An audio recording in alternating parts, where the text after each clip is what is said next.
Assalamualaikum warahmatullahi wabarakatuh. Kami dari kelompok 3 ingin memaparkan hasil diskusi kami, yaitu yang berjudul negosiasi. Dan kami yang beranggotakan saya sendiri, Junia Meriasi dan Yani. Pengertian negosiasi menurut Kamus Besar Bahasa Indonesia, negosiasi adalah proses tawar-menawar dengan jalan berunding guna mencapai kesepakatan bersama antara satu pihak atau kelompok atau organisasi dan pihak kelompok atau organisasi yang lain.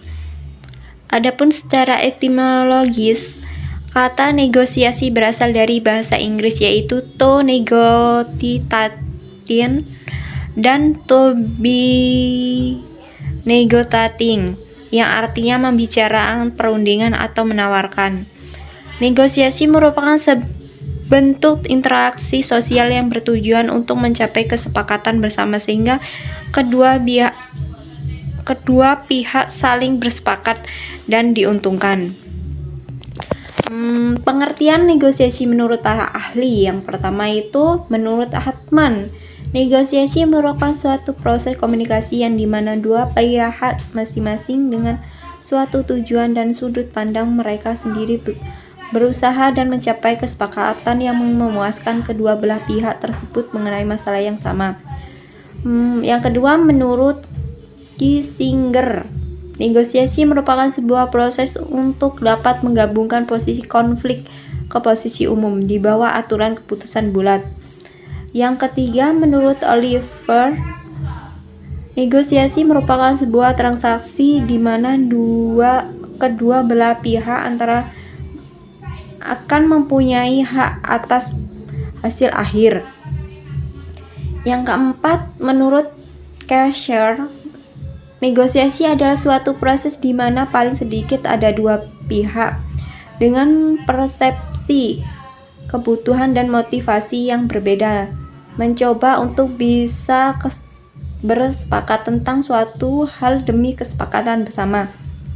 Yang kelima menurut Jackman, negosiasi adalah satu di antara proses yang terjadi antara kedua pihak atau lebih yang pada awalnya yang memiliki pemikiran yang berbeda hingga akhirnya dapat mencapai kesepakatan.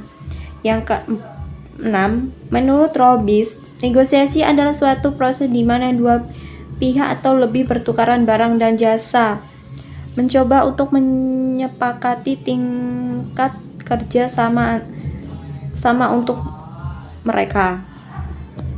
Keunggulan dan kelemahan negosiasi. Kelebihannya negosiasi, yang pertama tidak melibatkan orang lain. Yang kedua bebas dalam menentukan kesepakatan. Yang ketiga pihak memantau sendiri proses penyelesaiannya.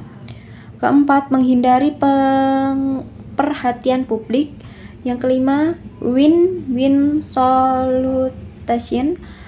Yang keenam dapat digunakan untuk setiap tahap penyelesaian sengketa. Kekurangan negosiasi itu yang pertama tidak menjamin fakta-fakta ditetapkan dengan objektif. Yang kedua tidak dapat menyelesaikan sengketa tertentu. Yang ketiga dapat gagal ketika salah satu pihak dalam posisi yang lemah. Yang keempat keputusan sering merugikan salah satu pihak. Prinsip-prinsip negosiasi. Yang pertama, trust atau kepercayaan atau kelemahan verifikasi. Yang kedua, memisahkan pribadi dan masalah. Yang ketiga, fokuskan pada substansial common interest, bukan posisi. Yang keempat, kreatif mencari obtain. Yang kelima, keterbukaan, kejujuran, dan keadilan berlandaskan kriteria objektif. Yang keenam, jauh dari sikap manipulatif. Tahap-tahap negosiasi. Yang pertama, persiapan dan perencanaan. Tahap pertama dalam negosiasi adalah persikapan dan perencanaan. Proses mengumpulkan data diperlukan untuk mendukung posisi negosiator. Menyampaikan argumen dalam proses mendukung posisi negosiator juga harus dengan bijaksana. Yang kedua, menentukan aturan. Pada tahap ini harus menentukan garis besar dan aturan-aturan untuk melakukan proses negosiasi, siapa yang akan menjadi bagian dari negosiasi dan masalah apa yang akan dinegosiasikan. Yang ketiga, penjelasan. Pada tiap pihak bisa memberi dokumentasi atau pemaparan yang jelas dan dipermulakan untuk mendukung posisi masing-masing pihak.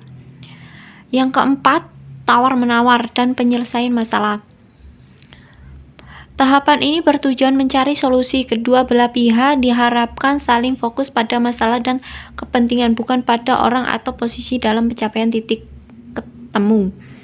Yang kelima, penutupan dan implementasi.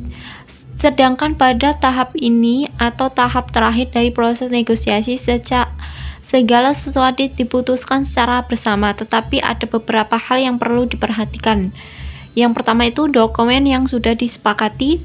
Kedua, meneliti kembali poin-poin utama untuk menghindari salah pengertian. Yang ketiga, uraian dengan jelas semua ketetapan dari persetujuan. Yang keempat, kedua pihak harus membaca dan menandatangani dalam memperoleh kesepakatan atas apa yang dirundingkan. Teknik negosiasi. Yang pertama, persiapan. Yang kedua, tingkatan keterampilan mendengar. Yang ketiga, menerapkan skala angka. Yang keempat, menjaga perasaan. Yang kelima, jangan terbawa suasana. Yang keenam, berpegang pada prinsip. Yang ketujuh, ajukan pertanyaan terbuka. Ke-8, menggunakan kecerdasan emosional. Demikianlah presentasi dari kami. Bila ada salah, kami mohon maaf yang sebesar-besarnya. Kami akhiri. Wassalamualaikum warahmatullahi wabarakatuh.